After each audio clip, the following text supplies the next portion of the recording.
Hey, how y'all doing? This is Mongo Slade. Today we're going to talk about the WWE Championship scene as of October the 26th, 2020. So Raw begins with almost immediate. Uh, they go into the Fiend hunting Randy Orton. It's not just for the title. It is revenge. Randy Orton is the man who burned down the cabin, killed Bray Wyatt's sacred space, and he ended up losing control. He ended up falling into this pit of despair where he ended up falling under the sway of Matt Hardy, and he sort of started losing a lot and he lost his way, and he made the necessity of the Firefly Funhouse and thus birthed the Fiend.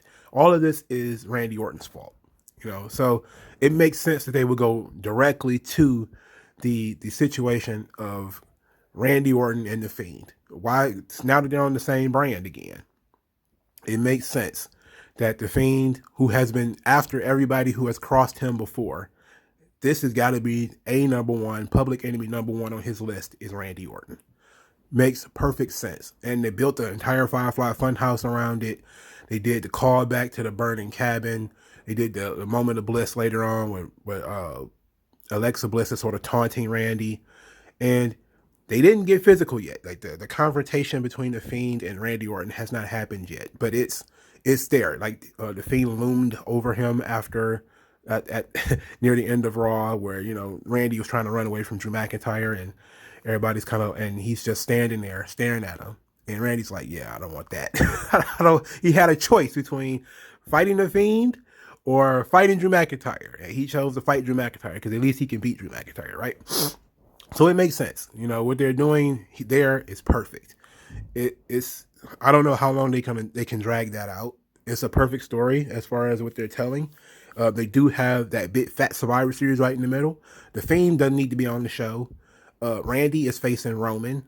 The Miz has no idea what the Miz is doing right now, and Drew McIntyre, I have no idea what he's doing right now. So the only one with set Survivor Series plans or a set play date is Randy Orton, and that leaves up my next position, which is Drew McIntyre. What do you do with Drew McIntyre now that he's lost the title? Because, the Fiend is inserting himself as the top contender, even though Drew didn't get a rematch. And The Miz is the de facto number one contender because he has the Money in the Bank briefcase. So Drew McIntyre is sort of in the lurch. He's in a situation where a fourth or maybe fifth match when Randy Orton is at play here. Maybe Orton, but it can't be a Survivor Series because Orton has had to be champion versus champion. So, well, we locked into that champion versus champion tug of war. So, can we push Drew and Orton to TLC? I wouldn't do that because they just had the Hell in a Cell match. So, how do you get Drew McIntyre out of the way? You could do an injury angle that writes him off TV for a little while, which I would suggest maybe the Fiend injures him because he's in the way. You do have this, but they have there was no reason for them to cross paths really because the Fiend is after Orton, and Orton just being the champion is good because Orton defeated the Bray Wyatt for the title, but they really have the Fiend and Drew McIntyre really don't have any reason to cross paths, so because they have a similar opponent, but Drew wants the title. He also doesn't like Randy, and I think that would be Drew's goal is to get the title back from Randy. It's not likely to happen, it's not likely to happen. But he doesn't have a dance partner for Survivor Series. Does he make the Survivor Series team? Who knows? And if he does that, then he's out of the championship picture, at least for the foreseeable future. Especially when you have, again, the Fiend does not need to be at Survivor Series. It's not an event that really benefits him at all because there's nothing to be gained or lost for him being in any of these matches. And he's singularly focused on Randy, not defending the pride of Raw or anything silly like that. So Drew McIntyre is in the lurch. We have no idea what to do with Drew McIntyre. And so now the next is The Miz. The Miz is the de facto number one contender for the WWE Championship because he has the Money in the Bank. But they had The Miz lose to Drew McIntyre clean as a pancake, flat as a fucking plate of piss for no reason. Could have just protected the guy, but The Miz is just so beatable that it doesn't matter. He can lose 1,000 matches and still be over, so it doesn't matter. Even though I still don't like it. So the Miz is the most beatable of the three. You know, he's also the one you could take out of the situation easily because you could put the Miz on the Survivor Series team along with John Morrison, and that will of course deflect them away from, because the Money in the Bank is supposed to be a surprise. And when you can just deflect the Money in the Bank winner off to the side into doing something else and then bring them back around later. It's not a problem. But the issue here is that Randy is a strong champion. The Fiend is a strong contender. And Drew McIntyre is a strong contender. How do you weasel the Miz into that situation? The only way that you can possibly do it is if Drew or the Fiend immobilizes Randy long enough and then does not stop Miz from cashing in the Money in the Bank. Now, you have to ask the question, does Drew McIntyre just want the title, or does Drew McIntyre want to fight Randy Orton? That's the crux here. Now, the Fiend, you could justify the Fiend not really wanting the title by him just wanting Randy, because Randy burned down the cabin and, you know, ruined his life. So the title is just, you know, the icing on the cake. He really just wants Randy. So if you really wanted to create a situation, you could just have the Fiend destroy Randy Orton, and then the Miz slide in as the Fiend walked away or something like that, vanished, and the Miz pins Randy Orton. And then you could pair off, if Drew McIntyre's issue is the title, you could just pair off McIntyre and Miz later on, which would of course mean that either Miz is going to be a transitional champion, or you're going to have this ungodly idea of the Miz beating Drew McIntyre, which is, whoo, whoo, I don't know about that. And there's a lot of people who are upset about the Miz being Money in the Bank and quite possibly being the champion. I'm not upset by it. The Miz has been good for a long time. Like, the Miz was not ready to be champion when he was the champion. When he was not the champion, probably in 2016, 2017, is when the Miz really hit his stride and was really good as the Intercontinental Champion. He probably should have been the world champion then. So really, we're kind of overdue for a new Miz push. So I support the Miz being Mr. Money in the Bank. I just don't like how they book him. They book him like he's nothing, you know. But there's something to be said about beatable champions. There is something good about that. You know, vulnerable champions means that, you know, there's a strong likelihood that he goes up against somebody who's strong and people believe that he's going to lose. You know, it was a similar thing to Jinder Mahal was sort of that way. Evil in New Japan was sort of that way. There's something to be gained by putting a title on somebody who is not as strong as other people, in booking wise. You know, it makes sense. And I'm not talking about a complete and total jobber. You still have to be over to be in that position, but there is something to be gained from having a weaselly, sort of weak champion. You know, it garners more heat. You know, and it's just something interesting about that. But the Miz is in a situation where, because all three of these guys that he's going to be up against are really strong, the Miz pinning the Fiend is completely out. That's out.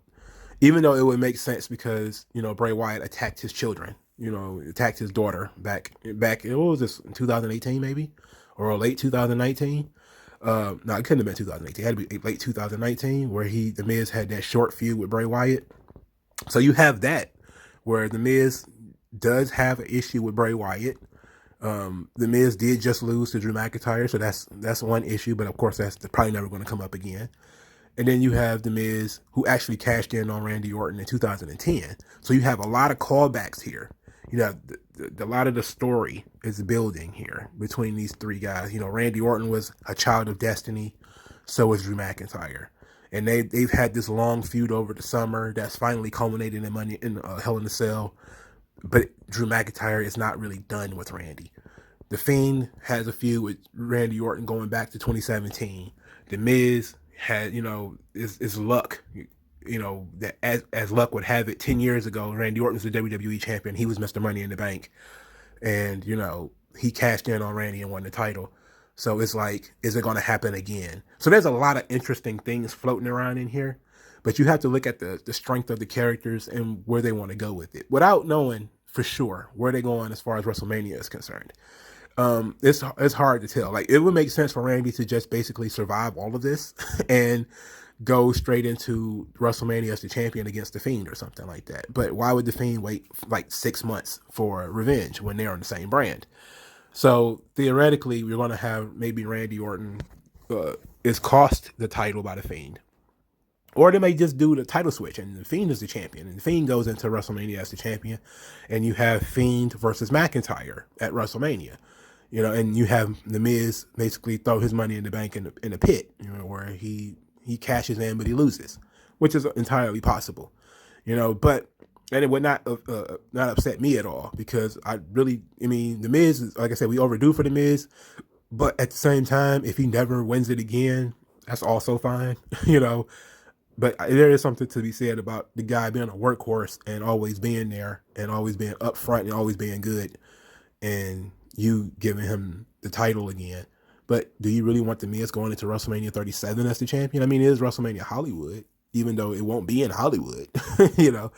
But there's a lot of moving pieces. So it's a very interesting situation here. Now you have to set the pecking order. You know, whenever this is a situation where you have too many characters in one spot. So the pecking order, as it stands right now, is The Miz is at the bottom because he just lost to Drew McIntyre. But Drew McIntyre is third because he lost to Randy Orton. And The Miz, The Fiend is number one because he's the strongest character involved in this situation. The less likely to get pinned by or made to submit.